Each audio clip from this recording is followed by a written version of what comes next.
Salam Bapak, Ibu, Saudara-saudari yang dikasihi Tuhan kita Yesus Kristus.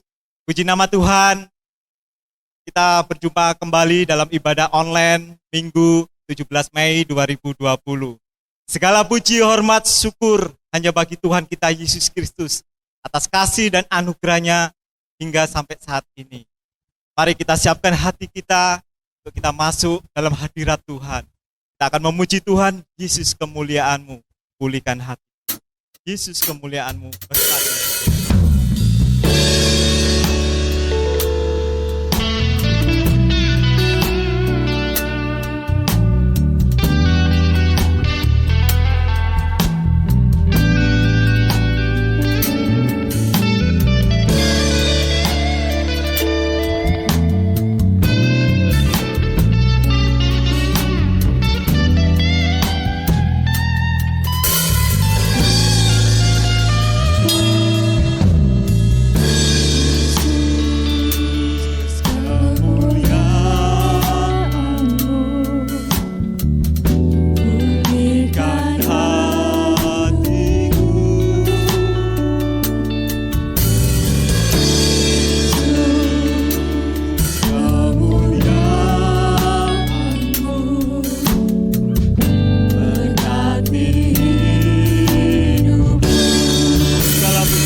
Bapak Ibu sidang jemaat yang saya kasih dalam Tuhan Yesus Kristus, mari kita bersama-sama mempersiapkan hati dan pikiran kita untuk masuk dalam ibadah pada minggu ini. Anggaplah kita semua beribadah di dalam satu gedung yang besar, karena kehadiran Tuhan tidak tergantung kepada tempat. Karena Allah yang kita sembah adalah Allah yang Maha Hadir. Karena itu Bapak Ibu sidang jemaat, saya mengundang kita berdiri bersama-sama untuk menerima doa pentabisan pada hari ini. Kita berdoa. Bapa kami yang ada di surga, segala puji syukur kami naikkan kepada Tuhan, karena begitu besar kasih dan anugerah-Mu ya Tuhan, sehingga memungkinkan kami kembali beribadah kepada Tuhan. Walaupun kami beribadah di tempat kami masing-masing atau di rumah kami, tetapi kehadiran Tuhan tidak tergantung kepada tempat. Sebab Engkau adalah Allah yang Maha Hadir, Maha Kuasa, dan Maha Kasih. Karena itu ya Tuhan Yesus, kami memohon berkat Tuhan secara khusus melalui ibadah kami pada hari ini. Sidang jemaat Tuhan, terimalah berkat dari Tuhan. Bahwa sesungguhnya pertolongan dalam ibadah di hari Minggu ini datangnya dari Tuhan yang menciptakan langit dan bumi dan yang tidak pernah meninggalkan ciptaan tangannya.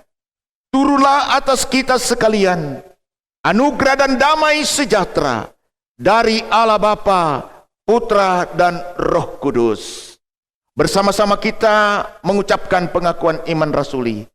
Aku percaya kepada Allah, Bapa yang Maha Kuasa, Khalik langit dan bumi, dan kepada Yesus Kristus anaknya yang tunggal Tuhan kita, yang dikandung daripada Roh Kudus, lahir dari anak darah Maria, yang menderita sengsara di bawah pemerintahan Pontius Pilatus, disalibkan, mati dan dikuburkan, turun ke dalam kerajaan maut. Pada hari yang ketiga, bangkit pula dari antara orang mati, naik ke surga, duduk di sebelah kanan Allah, Bapa yang Maha Kuasa. Dan dari sana ia akan datang untuk menghakimi orang yang hidup dan yang mati. Aku percaya kepada Roh Kudus, gereja yang kudus dan am, persekutuan orang kudus, pengampunan dosa, kebangkitan tubuh, dan hidup yang kekal. Amin. Kepada jemaat dipersilakan duduk kembali. Saatnya kita akan mendengarkan firman Tuhan. Kita yakin dan percaya di dalam firman Tuhan mengandung suatu janji yang akan memberikan kita kekuatan dan sebagai penopang dalam setiap langkah kehidupan kita. Mari kita sambut firman Tuhan dengan kita memuji Tuhan. Firman-Mu ya dan amin.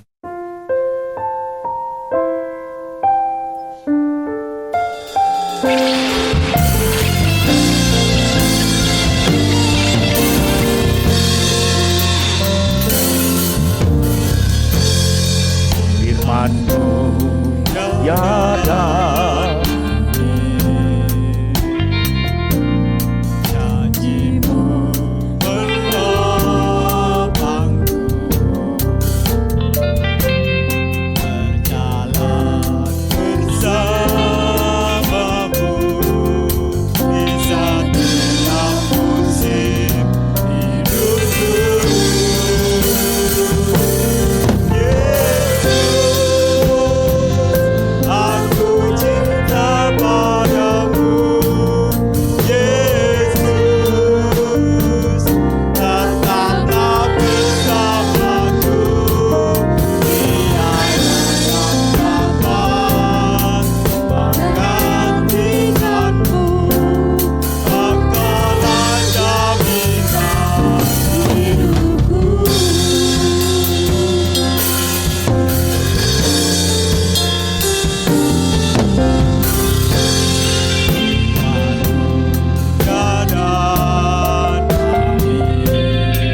Bapak Ibu sidang jemaat yang dikasihi Tuhan Yesus Kristus, saatnya kita akan mendengarkan kebenaran firman Tuhan.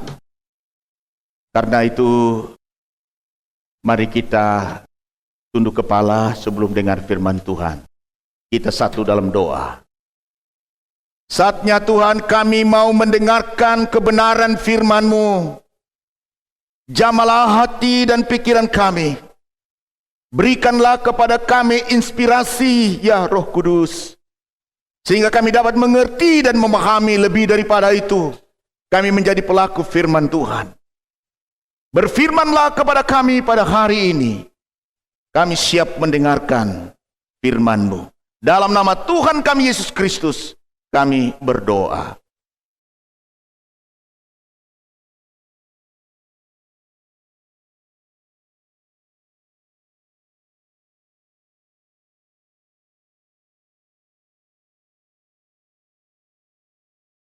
Mari kita bersama-sama membuka Alkitab kita, firman Tuhan pada hari ini dari kitab Galatia pasal 5. Kita baca dari ayat 22 hingga ayat 24. Galatia pasal 5, kita baca dari ayat 22 hingga ayat 24.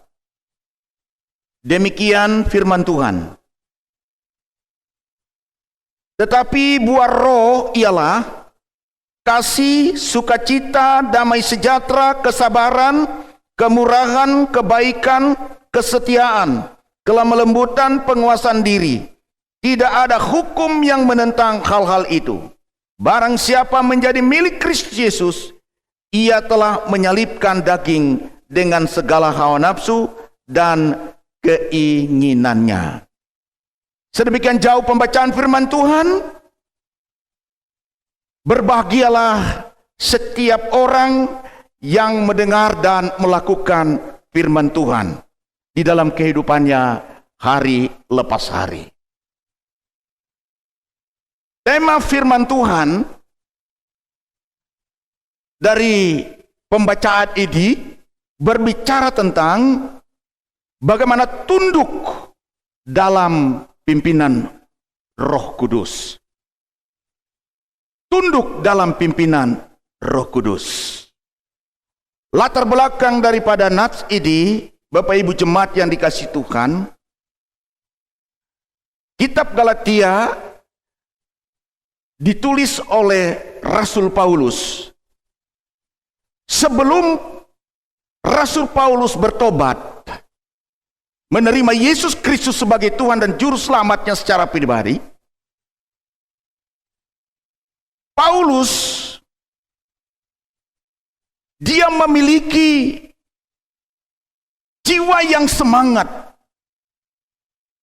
dalam menganiaya jemaat Kristus yang saat itu ada di Yerusalem. Bapak Ibu, dia memasuki dari rumah ke rumah. Untuk apa? Untuk membunuh dan memasukkan mereka ke dalam penjara, baik laki-laki maupun perempuan.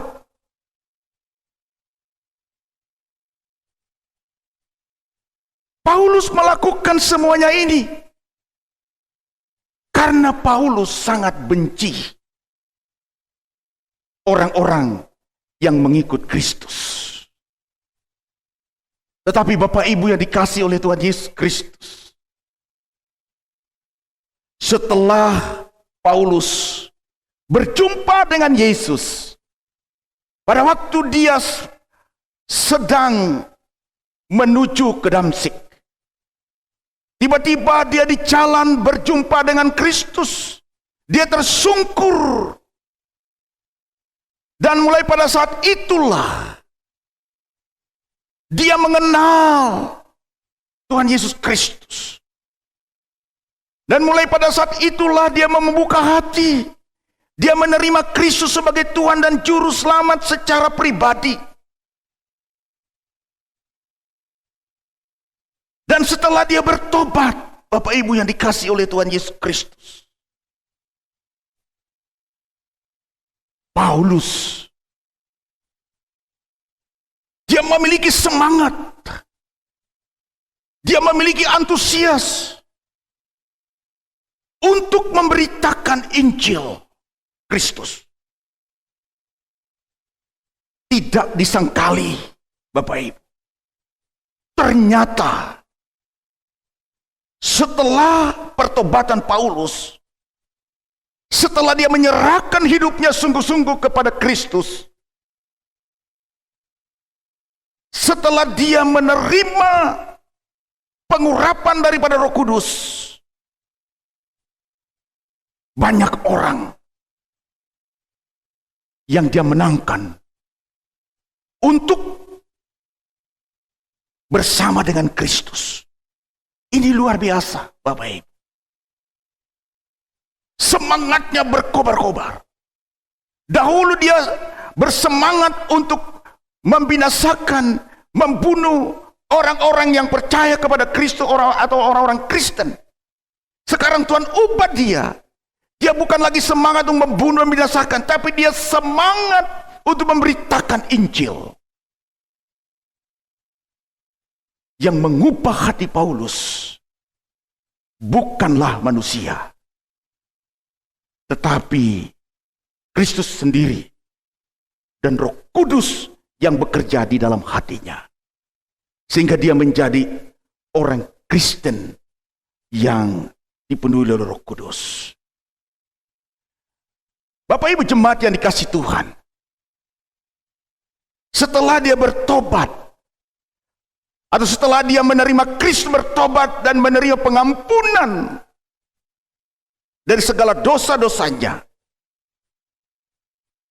dan mulai saat itulah dia mau dibentuk oleh Tuhan. Dia mau taat kepada firman Tuhan. Dia mau melakukan semua perintah-perintah firman Tuhan. Dan mulai pada saat itulah, karena ketaatannya kepada perintah-perintah Tuhan, maka Roh Kudus memenuhi hidupnya. Dengan kata lain, setelah Paulus menyerahkan hidupnya kepada Tuhan Yesus Kristus, dia mulai tunduk dalam pimpinan Roh Kudus. Paulus mulai tunduk kepada pimpinan Roh Kudus. Pertanyaannya, Bapak Ibu jemaat yang dikasihi Tuhan, siapa Roh Kudus? Roh Kudus adalah pribadi Allah yang ketiga dari Tritunggal.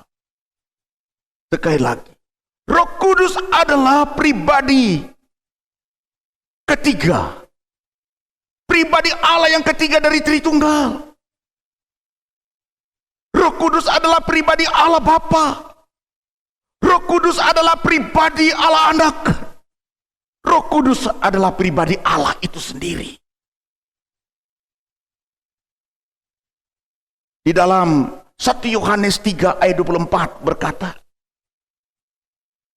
1 Yohanes pasal 3 ayat 24, firman Tuhan berkata, barang siapa menuruti segala perintahnya, ia diam di dalam Allah, dan Allah diam di dalam dia. Dan demikianlah kita ketahui bahwa Allah ada di dalam kita, yaitu Roh yang telah Ia karuniakan kepada kita. Jadi Roh Kudus inilah, Roh Kudus adalah pribadi Allah ketiga di dalam Allah yang esa. Itulah yang diam di dalam hati Rasul Paulus. Dan Roh Allah inilah ya Roh Allah yang kekal, yang keluar dari Bapa. Itu sesudah kebangkitan dan kenaikan Yesus Kristus ke sorga. Roh Allah inilah yang disebut juga Roh Kristus, yang adalah Allah itu sendiri. Mengapa kita harus tunduk kepada pimpinan Roh Kudus? Mengapa Rasul Paulus harus tunduk kepada pimpinan Roh Kudus? Mengapa kita jemaat yang percaya kepada Yesus Kristus harus tunduk kepada pimpinan Roh Kudus? Karena firman Tuhan berkata, setiap orang yang lahir dari Allah, setiap orang yang lahir dari Roh, dia adalah milik Allah. Jadi Bapak Ibu yang dikasihi Tuhan, kita ini setelah kita menerima Kristus sebagai Tuhan dan Juru Selamat, kita dilahirkan dari Roh Allah. Karena itu kita harus tunduk kepada pimpinan Roh Kudus.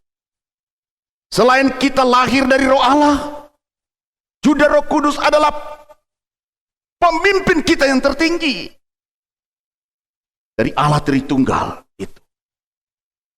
Bapak Ibu sidang jemaat yang saya kasihi dalam Tuhan Yesus Kristus.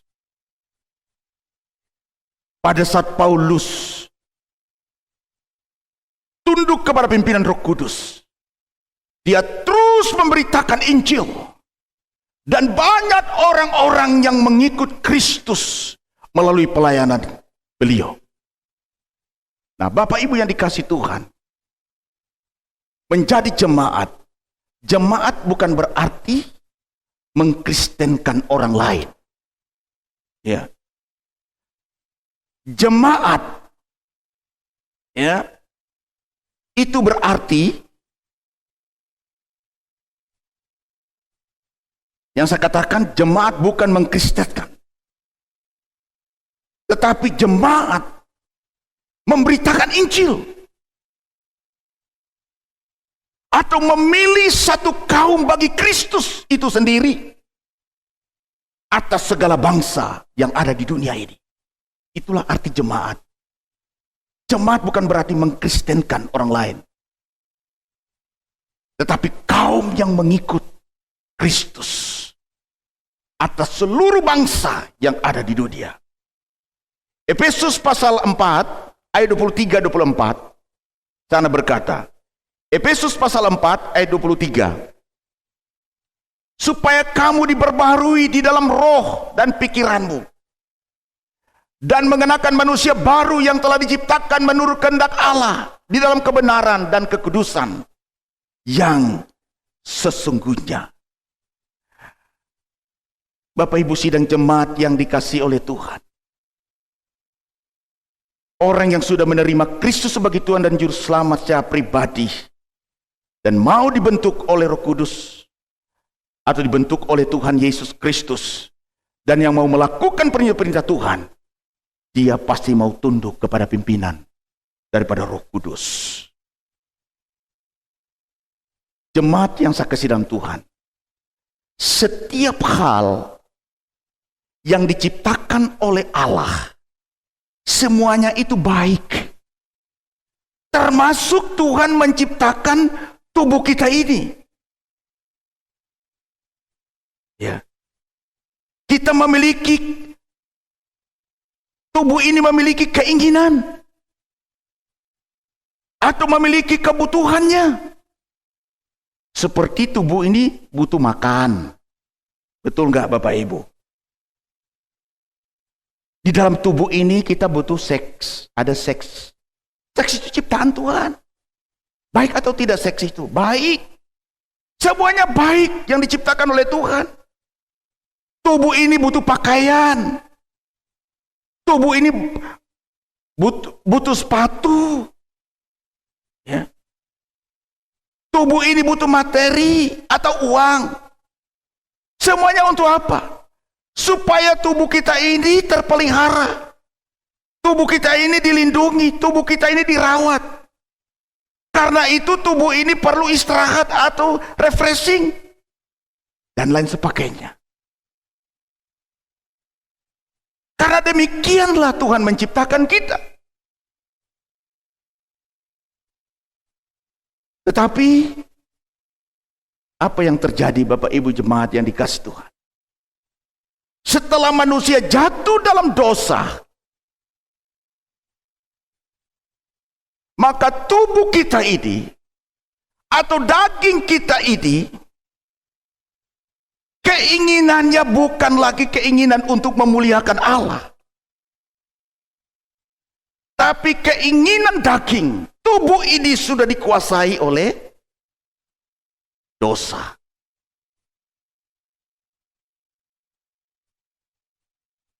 Jadi sebenarnya keinginan tubuh atau keinginan daging itu normal atau baik. Karena memang Allah sudah merancang demikian itu. Tapi setelah manusia jatuh dalam dosa, Roma 3 ayat 23 di sana berkata, Roma 3 ayat 23, karena semua orang telah berbuat dosa dan telah kehilangan kemuliaan Allah. Dahulu tubuh kita ini baik, dipakai untuk memuliakan Tuhan, bebas dari dosa. Tapi setelah manusia melanggar perintah Tuhan, jatuh dalam dosa, maka kemuliaan, kebaikan Allah itu, kekudusan Allah hilang dari hidup manusia, dari tubuh manusia. Sehingga keinginan daging ini melanggar hukum Allah. 1 Yohanes 3 ayat 4. 1 Yohanes pasal 3 ayat yang keempat. Setiap orang yang berbuat dosa melanggar juga hukum Allah. Sebab dosa ialah pelanggaran hukum Allah.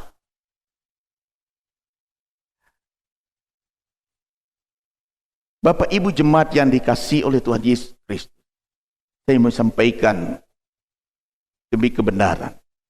Perbuatan dosa, Bapak Ibu, ini berasal dari keinginan daging yang telah jatuh dalam dosa.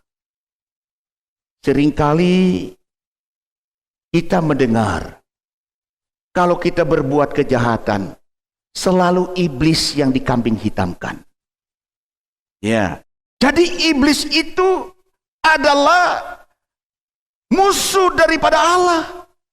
Musuh kita orang yang percaya kepada Kristus. Dia pemberontak, Pak Ibu. Tetapi kalau kita melakukan kejahatan, kita jatuh dalam dosa, tidak selamanya kita salahkan iblis. Karena apa? Itu karena keinginan daging. Keinginan daging yang sudah jatuh dalam dosa, inilah kecenderungannya berbuat dosa. Ya. Contohnya, di dalam Galatia pasal yang kelima, kalau kita baca ayat mulai dari ayat 19, kita melihat di sana tabiat berdosa. Tabiat berdosa itu muncul setelah keinginan daging jatuh dalam dosa. Kita melihat di sana Galatia pasal 5 ayat yang ke-19. Perbuatan daging telah nyata, yaitu apa Bapak Ibu? Percabulan, kecemaran, hawa nafsu, ayat 20, penyembahan berhala, sihir, perseteruan, perselisihan, iri hati, amarah, kepentingan diri sendiri, percideraan, roh pemecah, 21, kedengkian, kemabukan, pesta pora dan sebagainya. Terhadap semuanya itu kuperingatkan kamu seperti yang telah kubuat dahulu, bahwa barang siapa melakukan hal-hal yang demikian, ia tidak akan mendapat bagian dalam kerajaan Allah. Siapa yang berkata ini? Paulus. Semua dulu aku lakukan. Ya. Dia katakan, barang siapa yang melakukan demikian, ia tidak akan mendapat bagian dalam kerajaan Allah. Iya. Percabulan. Ya. Percabulan ini berbicara tentang perbuatan-perbuatan yang perbuatan-perbuatan yang jahat. Percabulan ini ya sama dengan menyukai menonton film-film yang kotor, film-film porno. Sekarang hati-hati Bapak Ibu dan Saudara yang kasih dalam Tuhan, generasi muda sekarang ini teknologi sangat canggih, ya.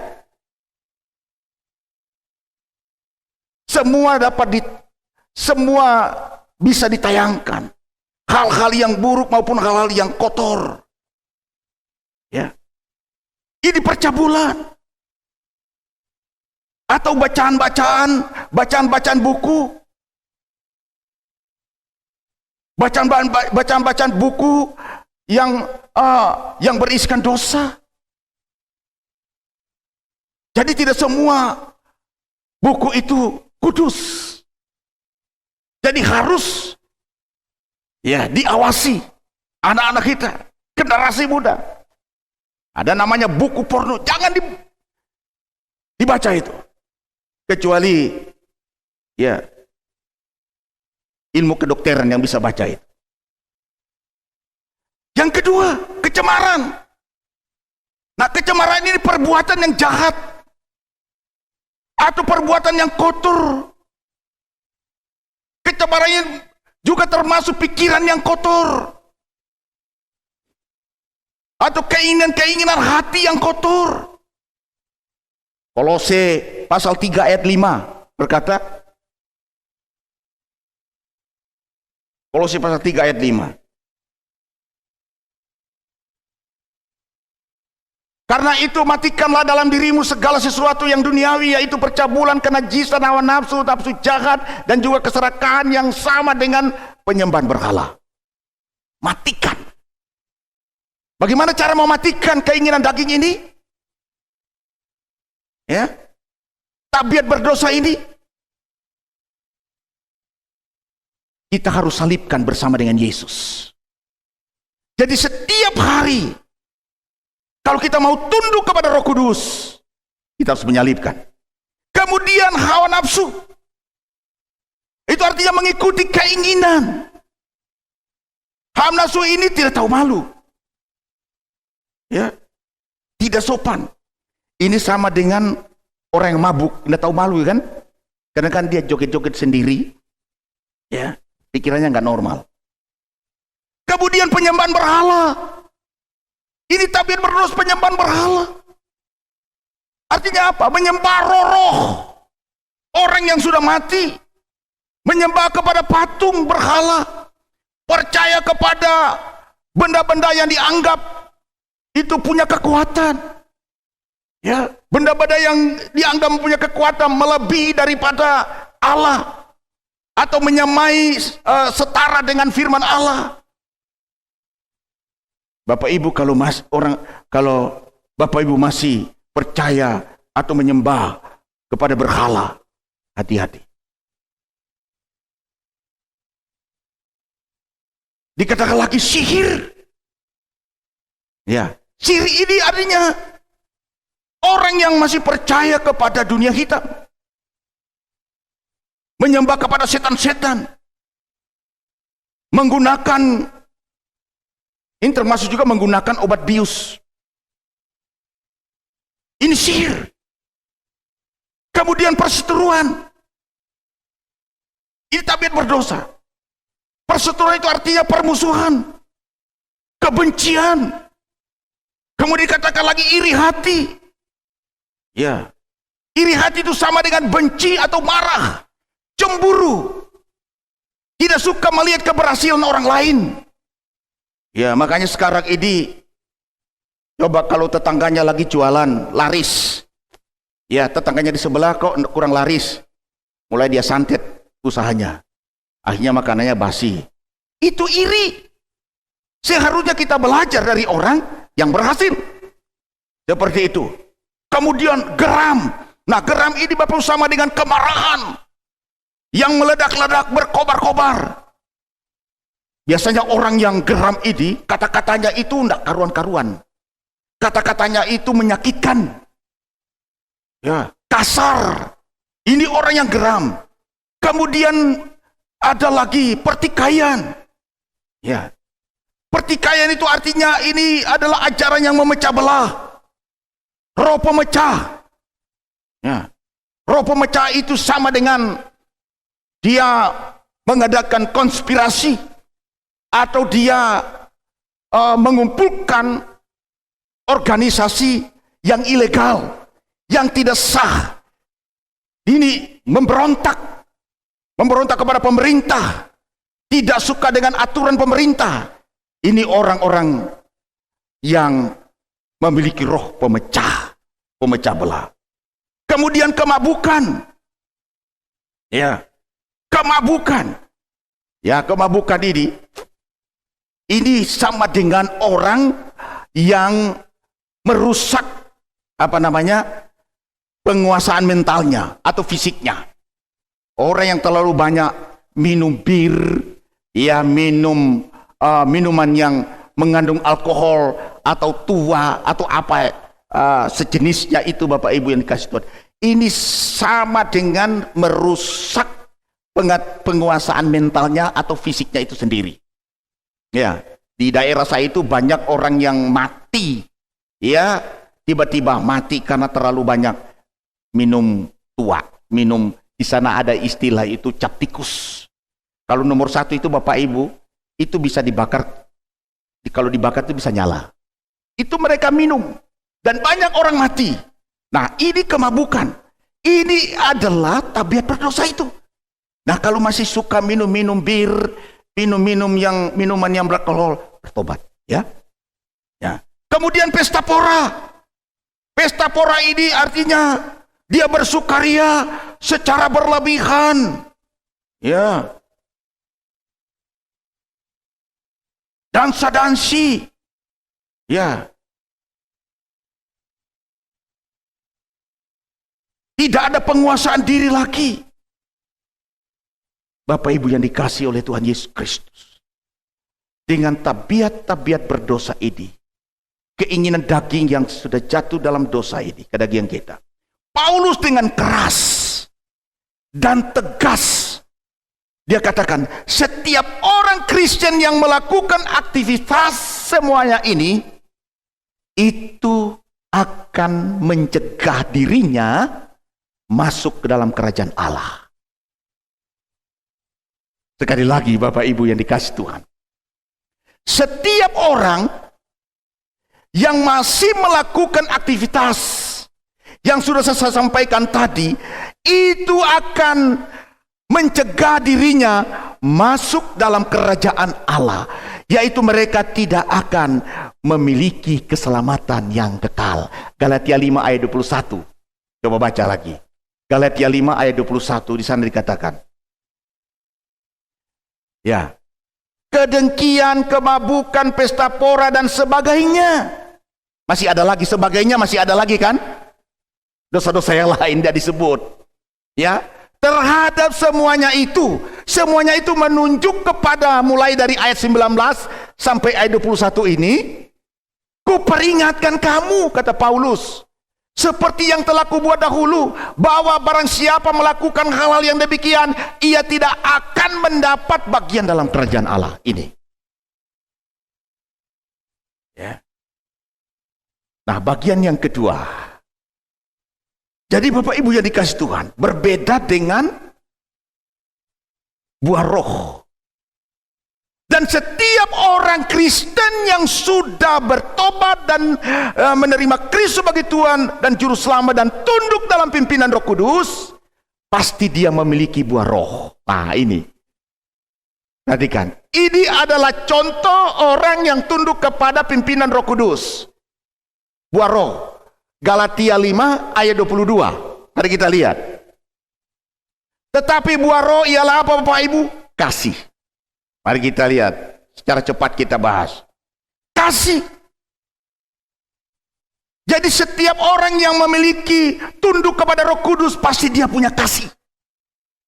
Ini bukan kasih dari manusia, bukan kasih antara apa namanya, antara kekasih ya, atau orang tua sama anak, bukan kasih itu, tapi ini kasih agape, kasih yang kasih Allah yang tidak terbatas, kasih yang memperhatikan atau mencari yang terbaik bagi orang lain tanpa pamrih. Itulah kasih. Jadi orang yang tunduk kepada pimpinan Roh Kudus, pasti dia memiliki kasih tanpa pamrih. Kasih yang tulus, kasih yang murni. Yang kedua, ada sukacita. Sukacita ini artinya kalau setiap orang yang tunduk kepada pimpinan Roh Kudus, dia pasti memiliki sukacita. Sukacita tidak dibatasi oleh ruang dan waktu, tidak melihat keadaan situasi. Walaupun banyak tantangan, walaupun banyak persoalan, walaupun sakit, tetap bersukacita. Itulah Roh Kudus. Buah Roh Kudus selalu ada sukacita. Tidak ada uang, tetap sukacita. Disakiti orang, tetap sukacita. Amin. Haleluya. Kemudian damai sejahtera. Dikatakan ada damai. Setiap kita yang memiliki Roh Kudus pasti ada damai. Damai dari mana? Sumber damai itu dari Yesus. Sumber damai itu dari Roh Kudus. Damai sejahtera. Sehingga setiap orang yang memiliki, yang tunduk kepada Roh Kudus, di mana dia berada, selalu dia menciptakan kedamaian, selalu dia menciptakan ketenangan, tidak ada keributan. Ya, jangan sampai kehadiran kita ya menciptakan keributan. Kehadiran kita dalam keluarga selalu ada damai, ada sukacita. Ya, itulah damai sejahtera dari Roh Kudus. Kemudian dikatakan lagi, ya, kesabaran. Ya, dikatakan kesabaran. Orang yang tunduk kepada Roh Kudus, dia memiliki roh kesabaran. Ya, sabar terhadap apa namanya? Sabar terhadap penderitaan. Orang yang sabar itu tidak mudah marah. Pernah marah? Tidak mudah marah. Orang sabar itu panjang sabar artinya itu. Ya.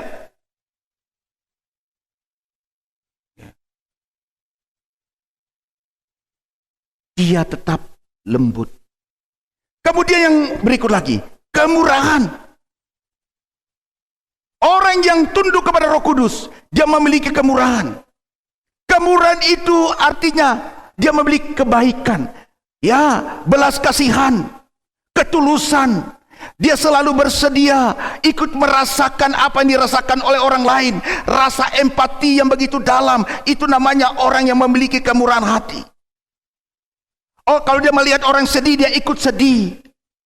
Kalau dia melihat orang yang susah, dia juga ikut susah. Itu namanya kemurahan. Jadi orang yang tunduk kepada Roh Kudus, dia ikut merasakan apa yang dirasakan oleh orang lain. Luar biasa, Bapak Ibu. Kemudian dikatakan lagi, ya, kesetiaan, ya, kebaikan, ya. Orang yang tunduk kepada Roh Kudus, dia berbuat baik kepada semua orang. Dia tidak pernah membalas kejahatan dengan kejahatan. Ini perbuatan baik yang tunduk kepada Roh Kudus. Ya. Jadi kalau ada orang berbuat jahat kepada kita, jangan membalas kejahatan dengan kejahatan. Inilah perbuatan baik yang dikaruniakan oleh Roh Kudus. Orang yang yang tunduk kepada Roh Kudus. Kemudian kesetiaan. Setia dalam pekerjaan. Ya, setia melayani. Nah, itu ya. Ya, setia berdoa, setia baca firman Tuhan. Ada kesetiaan. Orang yang tunduk kepada Roh Kudus pasti setia baca Alkitab. Bapak Ibu, saya tidak tahu apakah tiap hari baca Alkitab di rumah. Walaupun ini musim corona, Bapak Ibu, tetaplah setia. Ya, setia.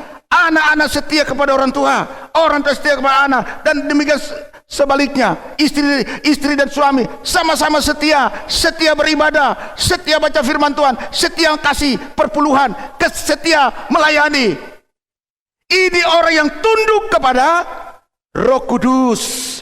Kemudian dikatakan lagi di sana kelemah lembutan. Ya, kelemah lembut itu berarti dia bersedia menerima keterbatasan, ya, kesulitan apapun tanpa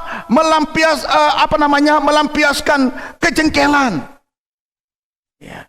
Lemah lembut itu dia berbicara dengan tenang dan lembut saat dia dihasut. Walaupun dia dikasari, tetap lembut. Lembut. Orang tengah saja, walaupun dia disakiti, dia tetap menjawab dengan lembut. Wah, ini susah. Ya, orang yang tunduk dengan Roh Kudus itu pasti lemah lembut. Nah, ya, misalnya ada orang tua marah sama anaknya, katakanlah marah dia, Freddy kan jawab, iya Pak. Ya, itu namanya orang yang lemah lembut. Berarti dia tunduk kepada Roh Kudus. Tapi kalau dia membentak, itu namanya roh kuda. Ya. Kemudian dikatakan lagi, Bapak Ibu yang dikasih Tuhan, ya, penguasaan diri. Nah ini terakhir, penguasaan diri. Penguasaan diri itu artinya dia menguasai keinginan daging. Ada self control. Ya, ada self control. Ya, dia menguasai nafsunya, dia menguasai kekuasaan yang diberikan kepada dia. Dia menguasai untuk mendapatkan kekuasaan atau penghormatan. Ini pada waktu Yesus dicobai oleh iblis di padang gurun. Ya, dia bisa menguasai dirinya dengan apa? Dengan firman. Hati-hati ya, Bapak, Ibu dan Saudara dan generasi muda, ya. Banyak sekali godaan, banyak sekali pengaruh-pengaruh dari dunia. Kita harus memiliki self control. Kita harus memiliki penguasaan diri. Kalau kita tunduk kepada Roh Kudus, sekalipun kita berada di lingkungan yang jahat, walaupun kita berada di lingkungan yang tidak memuliakan nama Tuhan, kita tetap diberikan oleh kekuatan, oleh kuasa Roh Kudus untuk kita bisa menguasai diri, tidak terpengaruh. Itu maksud saya, Bapak Ibu yang dikasih Tuhan. Sebagai kesimpulan firman Tuhan yang sampaikan pada hari ini, Bapak Ibu jemaat yang dikasih Tuhan, apakah Bapak Ibu dan jemaat mau tunduk kepada pimpinan Roh Kudus? Ya, kalau mau tunduk di dalam pimpinan kuasa Roh Kudus, milikilah buah Roh Kudus. Kalau selama ini perjalanan hidup kita mungkin masih ada tabiat-tabiat berdosa, belum terlambat. Datang kepada Tuhan, minta pengampunan dari Tuhan, minta pengudusan. Keinginan-keinginan daging kita ini harus dimatikan. Caranya apa? Disalibkan. Ya, setiap hari minta supaya keinginan daging disalibkan oleh Tuhan, sehingga keinginan-keinginan daging, tabiat berdosa itu mati, dan buah roh itu hidup terus sampai selama-lamanya. Biarlah firman Tuhan ini menjadi berkat bagi kita. Mari kita tetap semangat. Mari kita bangkit dari kelemahan kita. Dan muliakanlah Tuhan dengan hidup kita. Layani Tuhan. Sembah Tuhan. Ya. Berikan yang terbaik kepada Tuhan. Tuhan Yesus memberkati Bapak Ibu jemaat sekalian. Amin. Mari kita tunduk kepala dan kita satu dalam doa. Mari kita berdoa. Bapa, di dalam nama Tuhan Yesus Kristus, kami mengucap syukur dan berterima kasih ya Tuhan, karena kebenaran firman Tuhan yang mengoreksi kami, yang mengajarkan kepada kami kembali, yang mendewasakan kami. Tuhan, tolong supaya hidup kami ini Tuhan tetap tunduk di dalam pimpinan Roh-Mu yang kudus. Apabila dalam perjalanan hidup kami jatuh di dalam keinginan-keinginan daging yang ada, ya mengikuti ya Tuhan tabiat berdosa, Tuhan ampuni kami, sucikan, kuduskan keinginan-keinginan kami ya Tuhan Yesus, pikiran kami, perasaan kami ya Tuhan Yesus, supaya kami memiliki buah Roh Kudus. Penuhi kami dengan buah Roh Kudus. Biarlah kami tetap tunduk kepada Roh Kudus. Kami tidak lagi tunduk kepada keinginan kami. Kami tidak tunduk kepada iblis. Kami tidak tunduk kepada ya Tuhan keinginan-keinginan dunia ini. Tapi kami mau tunduk di bawah pimpinan daripada Roh Kudus. Terima kasih banyak Bapa di surga. Tuhan, inilah hidup kami. Biarlah kami ya Tuhan dengan ketundukan kami kepada pimpinan Roh Kudus. Kami mulai memberitakan Injil-Mu ya Tuhan, supaya banyak orang-orang ya Tuhan yang masuk surga, percaya kepada Yesus Kristus. Tuhan, kami berdoa buat jemaat GKI Narwastu di tempat mereka masing-masing, di rumah mereka masing-masing, mungkin melalui ya Tuhan dampak ya COVID-19 ini ya Tuhan. Ya Tuhan, sehingga mereka mengalami kekurangan. Ya Tuhan, kesehatan mungkin terganggu, dan juga perekonomian mungkin juga terganggu. Ya Tuhan Yesus, kelancaran pekerjaan juga ya Tuhan terganggu. Tapi hamba berdoa dalam nama Yesus, biarlah terbukalah pintu berkat bagi setiap jemaat-Mu di rumah mereka masing-masing. Mungkin saat ini mereka sedang berkumul Tuhan untuk anggota keluarga, berkumul untuk pekerjaan, berkumul untuk berkat Tuhan. Ya segera tiba di rumah mereka masing-masing. Kebutuhan jasmani, kebutuhan ya Tuhan apapun Bapa, kami mengucap syukur sebab orang yang percaya kepadamu tidak akan pernah Engkau tinggalkan, Engkau tidak akan membiarkan ya Tuhan. Hamba percaya dalam nama Yesus setiap jemaat-Mu ya Tuhan akan diberkati oleh Tuhan. Usaha dan pekerjaan diberkati, anak-anak mereka diberkati, anggota keluarga diberkati ya Tuhan. Anggota keluarga yang belum percaya menjadi percaya dalam nama Yesus. Terima kasih Tuhan. Ada yang jemaat yang punya sakit, dalam nama Yesus Tuhan jamah, Tuhan sembuhkan dalam nama Yesus. Siapapun, para lansia, kesehatan yang terganggu dalam nama Yesus Tuhan jamah. Ya Tuhan, terima kasih Bapa.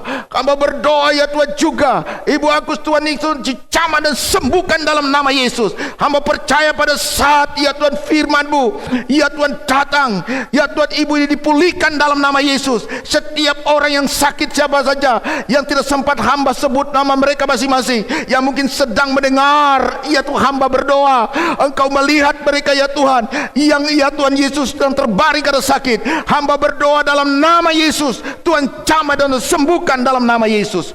Tuhan terima kasih Bapa. Bapa di surga, hamba juga berdoa ya Tuhan untuk bangsa dan negara kami yang saat ini ya Tuhan Yesus sedang berjuang ya Tuhan untuk menghentikan ya Tuhan wabah virus corona ini ya Tuhan Yesus, yang mewabah kemana-mana ya Tuhan, sehingga ya Tuhan Yesus ini menghambat ya sistem perekonomian, menghambat ya Tuhan Yesus masyarakat atau rakyat Indonesia, pemerintah kami ya Tuhan untuk bekerja, sehingga ya Tuhan Yesus juga ini mempengaruhi perekonomian ya Tuhan, dan menambah iblis ya Tuhan memperalat banyak orang yang di PHK, sehingga kejahatan bertambah-tambah di mana-mana ya Tuhan, perampokan ya Tuhan Yesus, penjamretan, pembunuhan ya Tuhan di mana-mana terjadi. Kami berdoa dalam nama Yesus, segala kekuatan iblis kami batalkan dalam nama Yesus. Tuhan tolong supaya virus corona ini ya Tuhan dimatikan dalam nama Yesus. Kami berdoa untuk para pemerintah kami, TNI dan Polri ya Tuhan, para ormas ya Tuhan, baik ya Tuhan Kesatuan FKPBI, Tuhan Yesus memberkati dalam nama Yesus Tuhan, dimanapun mereka berada saat ini sedang berjuang ya Tuhan. Terima kasih Bapa. Para dokter ya Tuhan, supaya mereka diberi kekuatan, diberikan imun yang kuat dalam tubuh mereka dalam nama Yesus. Obat-obat Tuhan berkati, Tuhan urapi, sehingga ya Tuhan rakyat Indonesia ya Tuhan bebas sama sekali dari virus corona ini. Terima kasih Tuhan. Umat Tuhan, para gereja, jemaat Tuhan di seluruh Indonesia, seluruh dunia, dimanapun mereka berada, hamba-hamba Tuhan yang kena dampak corona ini Tuhan, Tuhan berkati kebutuhan-kebutuhan mereka ya Bapa. Ada yang sakit Tuhan sembuhkan dalam nama Yesus. Terima kasih banyak Tuhan. Terpuji Engkau Bapa. Anak-anak kami masa depan mereka, perkuliahan, sekolah mereka ya Tuhan, mereka harus belajar di rumah. Tuhan beri kekuatan. Hamba percaya masa depan mereka dalam tangan Tuhan. Tidak ada perkara yang mustahil bagi Tuhan. Ini sebentar lagi Tuhan kami akan memberikan persembahan buat pekerjaan Tuhan. Tuhan Yesus memberkati jemaat yang memberikan persembahan perpuluhan, persembahan diakonia, persembahan dana operasional, persembahan ya Tuhan dana emeritus. Tuhan Yesus memberkati. Terima kasih usaha dan pekerjaan mereka Tuhan. Tuhan Yesus memberkati. Terpujilah Engkau Bapa. Inilah doa syafaat kami dan doa persembahan yang kami naikkan dalam nama Tuhan Yesus Kristus. Kami berdoa. Haleluya. Amin. Puji Tuhan, kita sudah diberkati oleh firman Tuhan. Marilah kita belajar dari Rasul Paulus yang mau tunduk, dipimpin oleh Roh Kudus, supaya kita tidak jatuh di dalam dosa dengan keinginan daging tapi kita dipenuhi dengan buah Roh Kudus. Amin. Saatnya kita akan memberikan persembahan kepada Tuhan sebagai ungkapan syukur kita kepada Tuhan atas berkat-berkat yang Tuhan sudah berikan, baik berkat rohani maupun jasmani. Sambil mempersiapkan diri, kita akan iringi dengan memuji Tuhan berkat kemurahan-Mu.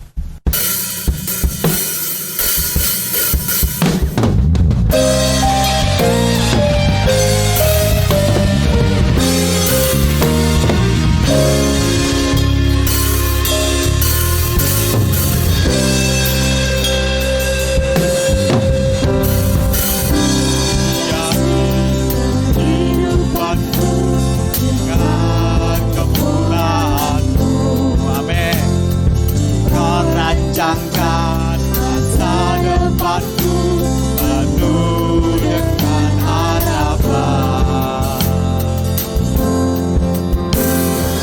Pada saat ini semuanya karena kasih-Mu, amin. Aku hidup hari ini semua berkat kemurahan-Mu.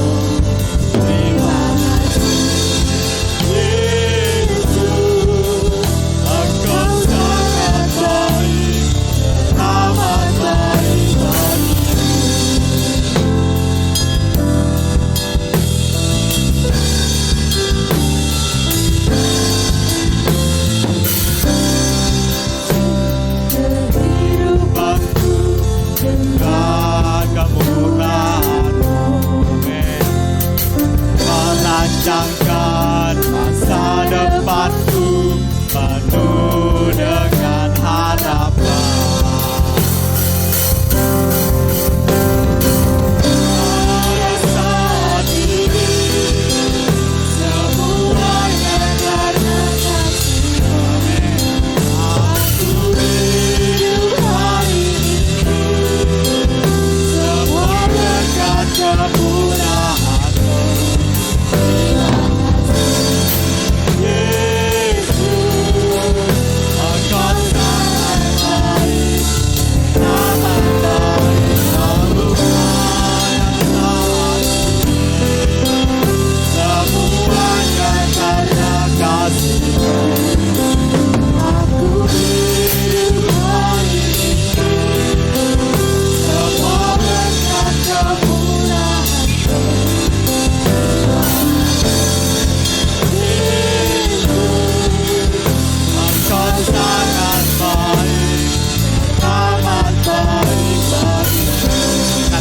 Sangat baik.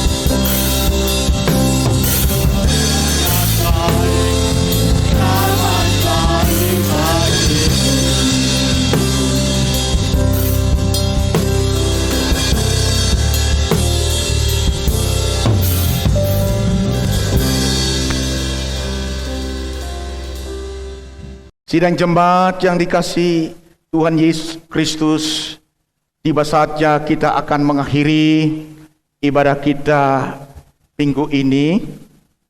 Karena itu, dengarkan firman Tuhan yang berkata, pulanglah di dalam damai sejahtera Tuhan, dan lakukanlah setiap firman Tuhan yang sudah kita dengarkan hari ini. Tetaplah tunduk dalam pimpinan Roh Kudus.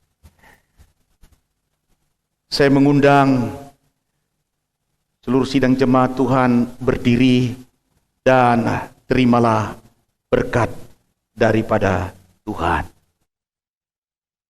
Tuhan mengasihi engkau dan mengasihi seluruh anggota keluargamu melebihi bangsa-bangsa yang tidak mengenal Allah. Tuhan akan mencurahkan berkat-Nya berlimpah-limpah atas seluruh anggota keluargamu. Tuhan akan menghalau daripadamu segala macam kutuk kemiskinan, kutuk kebangkrutan, kutuk kegagalan. Tuhan akan menghalau juga daripadamu segala macam virus-virus penyakit tidak akan menempel dalam kehidupanmu. Tuhan akan memberikan imun yang kuat dalam tubuhmu, sebab ada darah Kristus di dalam kehidupan jemaat. Dan Tuhan akan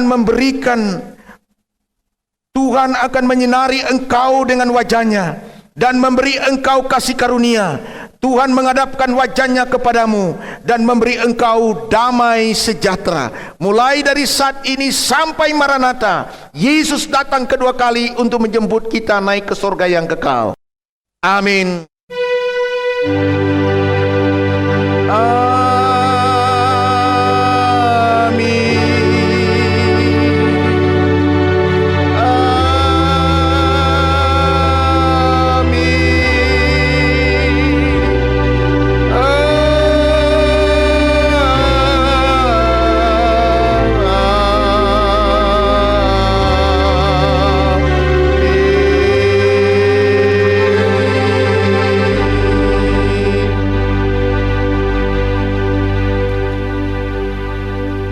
Amin.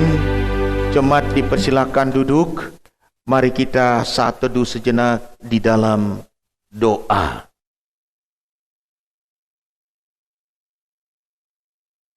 Tuhan Yesus memberkati seluruh sidang jemaat Tuhan. Selamat hari Minggu.